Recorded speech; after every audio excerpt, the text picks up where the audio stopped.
So it's hard to believe, but this was only our second day of the itinerary that we had in Israel as part of the Stand With Us UK delegation, teacher delegation. This episode is particularly interesting because we travelled south first of all to a place called Sderot, which was overtaken by Hamas on October 7th with many tragic casualties and also many stories of great heroism. We also went then to a kibbutz called Kfar Aza, and just now you're going to hear the story of Eleanor, who's a mother of three, recount the ordeal that she and her family and many of her community went through during the attacks of October 7th. For anybody interested in knowing what happened on October 7th, the human side of the story, not just the statistics or what you may or may not have heard in the media, but an actual real life living testimony of what happened on that day, I encourage you to have a listen. So welcome to Kfar Aza. My name is Eleanor, and I've been a resident of Kfar Aza for the past almost 18 months. Well, we consider it 15 plus 2.5, because 2 years and a half were already outside of Kfar Aza. So me and my husband moved to Kfar Aza on October 8th, 2008, which is a very symbolic date now, because we were looking for a nice, quiet place to live. We imagined the quietness of the kibbutz. We were looking for a small community, and when we found out, we realized that it's a form of kibbutz. We moved from a place next to Jerusalem, so we wanted something that's an hour away from Tel Aviv, because I was born and raised in Tel Aviv. My family's still in the area, and we moved here when the oldest was almost 4 years old. Number 2 was 2 years and a half, and I was pregnant with number 3. So it's a very, I always say we were the posters of the new families coming into a kibbutz, because we were a young family and we were expecting, and we immediately fell in love with the community. Well, October 6th, so we were about 850 people. That's not a big one. It's a big kibbutz, but it's not a big community. When we arrived and our kids fitted in, of course we loved it, and we felt that we succeeded. We found a good place to live, and then after 2 months, that was the first time we heard red color alert. And the red color alert is divided to 3 sections. And it's also symbolized the 15 seconds we have that we, once it's been, that sounds of something happened. There's too many helicopters. So there's red color alert divided to 3 sections, and each section symbolizes 5 seconds. So once you've hearing the 3 announcements, it's 15 seconds, and you must get to whatever shelter is near next to you. And it says Tseva Adom in Hebrew, and it's divided to 3. As I said, it says red color, red color, red color, and this is it. And then, as I said, the first red color siren we've heard was mid-November 2008, and then at December, towards the end of December 2008, was Operation Cast Lead, and we were evacuated for almost 2 months from home. Are you guys a Jewish school? I don't know. That doesn't matter. So, we're celebrating Eve. So we went, and we were at my cousin's in Hod HaSharon, which is in central Israel, and we planned this dinner for years. We've never made it. All the cousins will gather together with the kids, with the families. We planned it for many, many years, and then finally we were able to make it, and it was very fun times. And when we were about to leave his house, it was about 1 a.m. October 7th already, the day after, and my cousin looked at me and says, "Why won't you stay here and stay overnight and drive safely tomorrow morning?" And I look at him and says, "Sorry, we need to walk the dog." We had a dog, so we need to come back. The dog, there's always someone behind. And I also looked at him and says, "We're not the kind of people who birthday, sleepovers at each other because, he's a great cousin of mine. I raised him basically. I'm 10 years older than him, so I definitely raised him. But then it's not the situation. So when we return to the kibbutz, to our home, at 2:30 a.m., my son, when we moved, he was 2 years and a half. Now he's almost 17. He just turned 17. He walked the dog. So we all went to sleep around 2:30, 2:45. And then at 6:29, October 7th, the siren announced the red color alert. And since we were so trained, we knew how to get from our, sleeping position to the safe room in the house at 8 seconds. And the reason we've all trained to do it at 8 seconds because at 2021, Iron Dome came to our life, and we were more afraid of the leftovers of the Iron Dome missiles than what should happen with the missiles that arrived from Gaza, just because it popped. So we all knew that you have the red color, the first red color, and by the second red color, you'll hear the which is very beautiful to look at, and then the third red color, and it's a set of alarms that we used to. And when the alarm went on, we all jumped. 8 seconds, we arrived to the room, and we didn't even shut the door. We would just kind of like close it a bit, and we were there. We were waiting for the third shout to stop, and then it continued for a few good minutes. Red color and red color and red color and red color and red color and red color and red color. And it kept on and on and on for about 5-6 minutes. And at 6:34, it stopped. But while those 5-6 minutes, we were looking at each other. So by that time, we had 3 grown-ups or young teenagers, all 3 of them. My oldest was 19 years old. She was just after a year of service and volunteering before the army. So she was just 2 months before joining the army. My son, who was 17, just in his last year of high school, and the baby, the one I was pregnant, he's not a baby anymore. He was 14, in his 9th grade of high school. So while we were hearing all the sirens, we looked at each other, and the first thing we said was, "What did we do overnight?" So like that, what did the Israelis, what the Israeli army, what did we do overnight? Because every time that we killed one of the biggest terrors and everything, the first reaction was shooting missiles onto Gaza envelope, kibbutzim or settlements that are here. Even if it happened in Lebanon, Judea and Samaria, wherever it is, the first reaction was shooting missiles on us. But again, those millions of sirens was not a normal thing.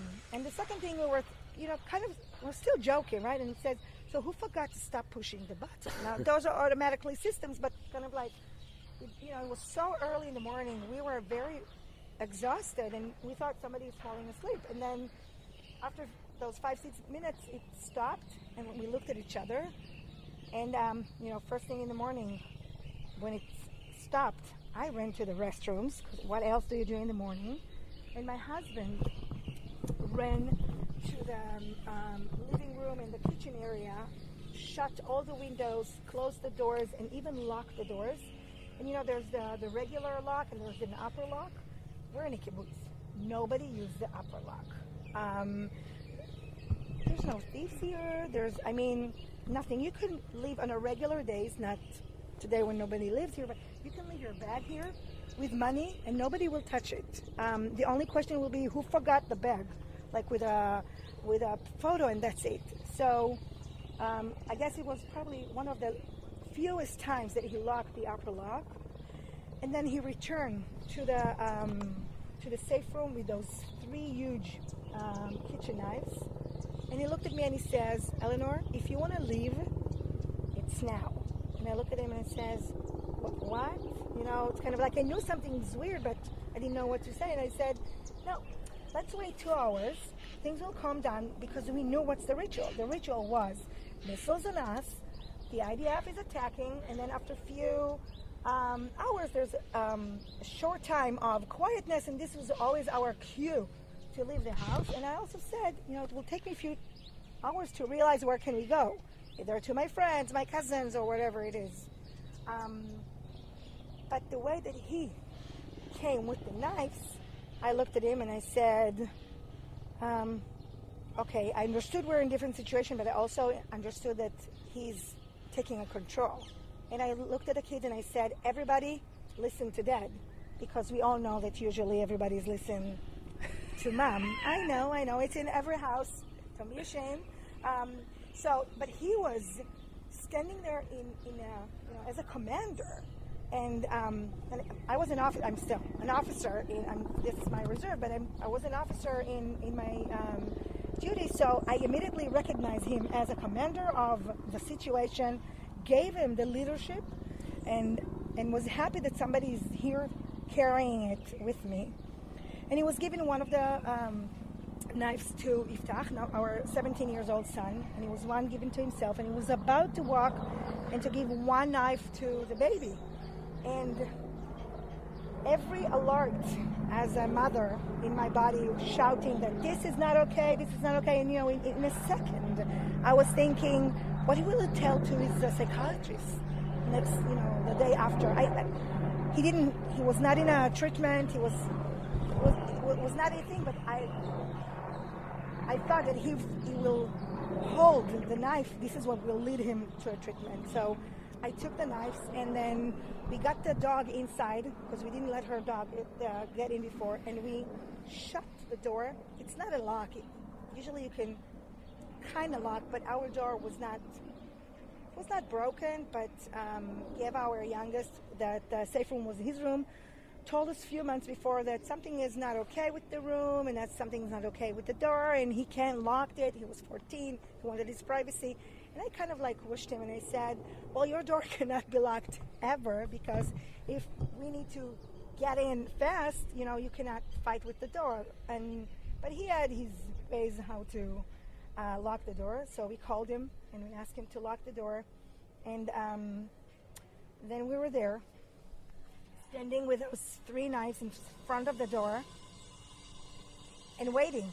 But neither one of us knew what's going on or what we're planning to do. My husband kind of guessed what happened, because when he came and when he walked to lock all the doors and all the windows, he already heard the Allah Akbar sound, which is in Arabic, Mighty God, was the sounds that before Muslims usually start an attack, and they're kind of getting their God's blessing. So he heard this, but he also heard automatically shooting of Kalashnikov, which, I can hear shooting, and I know to write if this is a shoot or not, but I can't understand or can hear the difference between an M16 and a Kalashnikov. Part of the reason is because he was in combat unit as a soldier, and I wasn't. And this is something that most of the men around the strip, the Gaza envelope area, says that they could have hear if it's Kalach or M16. So when he arrived with the knives, he had a plan already. He knew exactly what to do. I guess this is part of it why he's coming as a commander look and vibes. The plan was he left the door. The next door to the safe room is our door, so he left the master door open in a way that he said if I would have heard that someone entering the house, I would run immediately to the room, pretending as if I'm going outside of it, and they will think that I'm the only one in the house. Now, no, that's not true. I mean, they wouldn't buy it, but that was a good plan in his head, and it kept us very strong in believer that day. So after we locked the door and we were standing there, we were waiting for things to happen. And the first thing that happened was a text message from our emergency division of the kibbutz saying, we're checking out with the army what's going on. Because we were all there and nobody heard that amount of sirens before. And And the second thing was, after a few minutes, we got another message saying, "Don't go out of your house." It was very naive. And then the other few minutes after was another message saying, "Don't open the door to anyone." And I'm thinking, if you don't leave the house, you don't open the door. It's kind of like, well, that's the same. And also, who's leaving the safe room? I mean, for us, we were in the safe room and standing with, in front of the door. What else can you do? And in our neighborhood group, the first message came around 7:10 a.m. in the morning, saying something. There are terrorists in the kibbutz with IDF uniform. Don't open the door. And another neighbor immediately says, "Please don't panic. Don't make us panic. We don't know that this is what happened for sure." Now, who do I believe? The woman that wrote there's a terrorist, or the one that says, we didn't get anything official, don't worry? It's kind of like, I guess the whole day was who to listen to in very different ways. But and then at 7:26, while we were in the room, we heard a huge bomb that shook all of our house. We heard things falling from the wall. We look at the kids. We heard someone's try to open the door, and we look at the kids, and then we heard another bomb, and we look at the kids, and we're saying, "So be quiet. They're here." Now, we didn't know who they are, right? But we guessed. And while I read the message in the neighborhood group, my kids was not there. My husband, of course, is not in this group. So I was the only one who saw for the first time that they are terrorists. I did not share it with them because I felt that if they won't know it, then it maybe protect them and help them. And in the same time, all the WhatsApp groups of the young adults that my daughter was there, and then all the teenager groups, everybody was talking about the terrorists. So I was thinking that by not telling them that they're terrorists in the kibbutz, I'm protecting them, and each one of them protected all four of us in a different, because they didn't share the information. So nobody said terrorists that morning in our safe room, and we all knew it, but nobody wants to frighten the other of the family. And then when we signal them that they are here, we froze. We literally froze. Either if they sat on the bed, or my daughter sat on the floor, and like we didn't know what to do. And after a few minutes, we start hearing people walking around us, but we couldn't figure out at the beginning where it's coming from. That's why we continue being quiet, because we were thinking that they're in the house.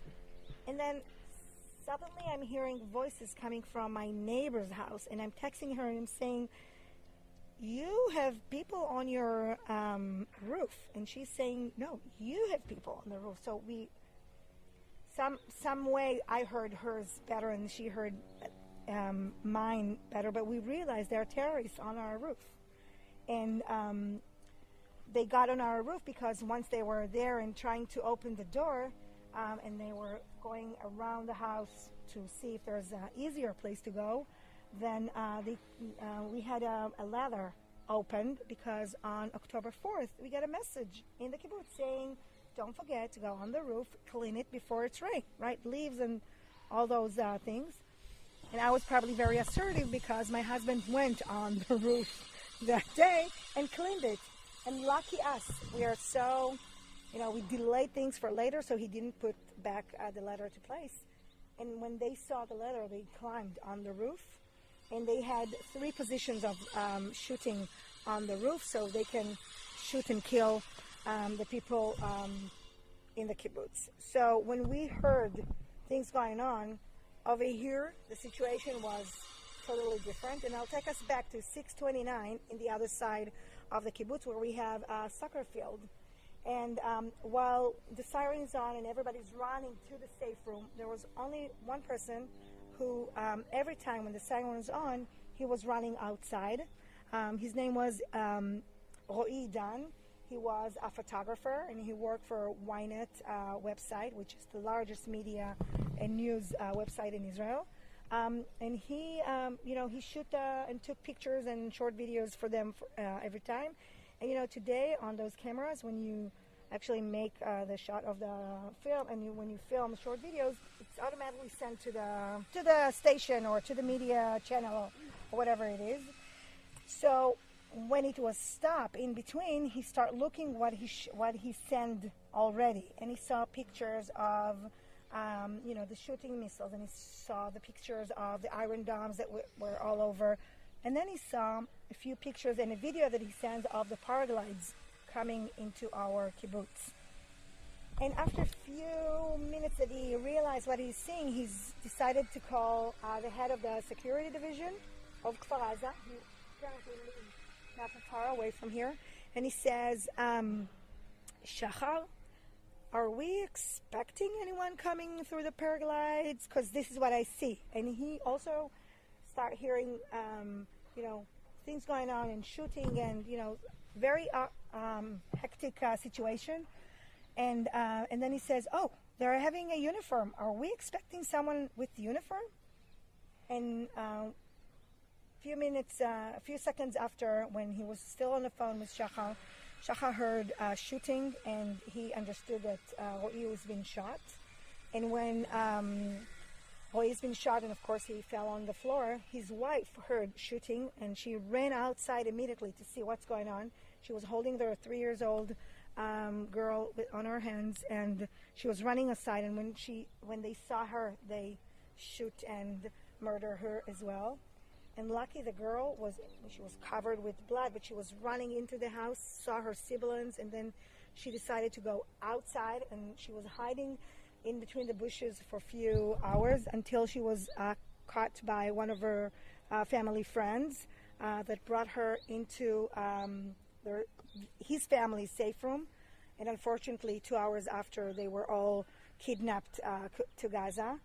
You will know this girl later on is Abigail, who was kidnapped while she was 3-year-old and celebrate her 4th birthday at captivity. And we're all happy that they all came back. But both parents were murdered that morning. And when Shachar heard the shooting, he decided to call the first responders unit. And you should understand the first responders unit is part of the community. So it can be any one of us who served in the army, which is 99% of the Israelis, or 99% of the Israeli who lives in kibbutz. And when he called them, he announced, he says, there are terrorists in the kibbutz. It's not a drill. It's true, true, true. Or by yelling 3 times, by saying 3 times, if it's true, or if it's a drill, this is how you know what's the situation. So at 6:39, when he's hearing shooting from the other side, this was the first time we're 10 minutes into the situation where there are hundreds of terrorists all around the strip. And he announced and he called the first responders, and each one of them is in their safe room with the families. So once you're hearing the crying for help from the head of the security, you need to put your uniform, you need to put your helmet, you need to say goodbye to your family. And it's WhatsApp, so it really depends. You'll hear it until once you get in the WhatsApp, you'll get into the voice message. And I'm just imagining the situation when you have such young kids in the safe room. You cannot really pick up the phone and listen to it. You need to kind of hide. So it took a few minutes to each one of them to listen to the message and to get ready and to come. So the first two arrived, and maybe I should just say one more thing, that at 2021 there were 3 stealings of weapons in the stripe. It's a 53 kilometers stripe, and there were 3 weapons that got stolen from the houses of the first responders.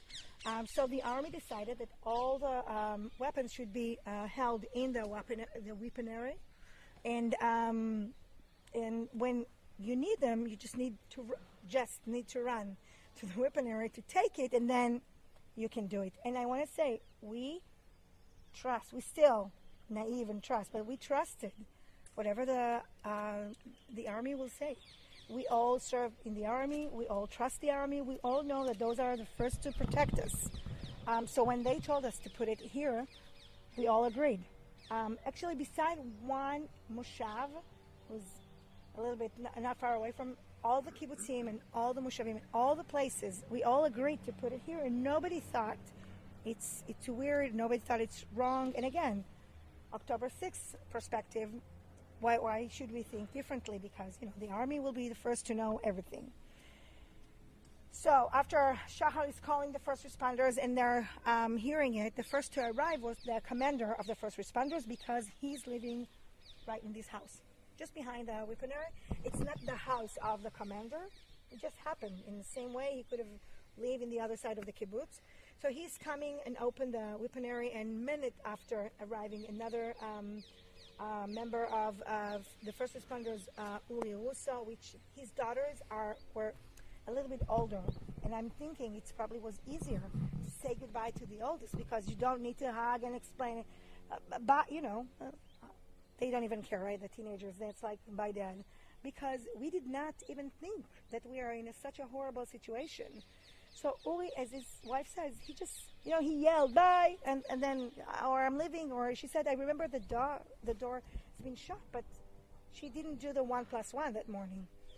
So he arrived here, and then they took their weapons and immediately arrived, very early with them, arrived Ophir Lipstein, which was the head of our regional area, but also the medic of the first responders. And when they heard shooting, he automatically, all three of them ran towards the area where the shooting is coming from and where Shahar reported them.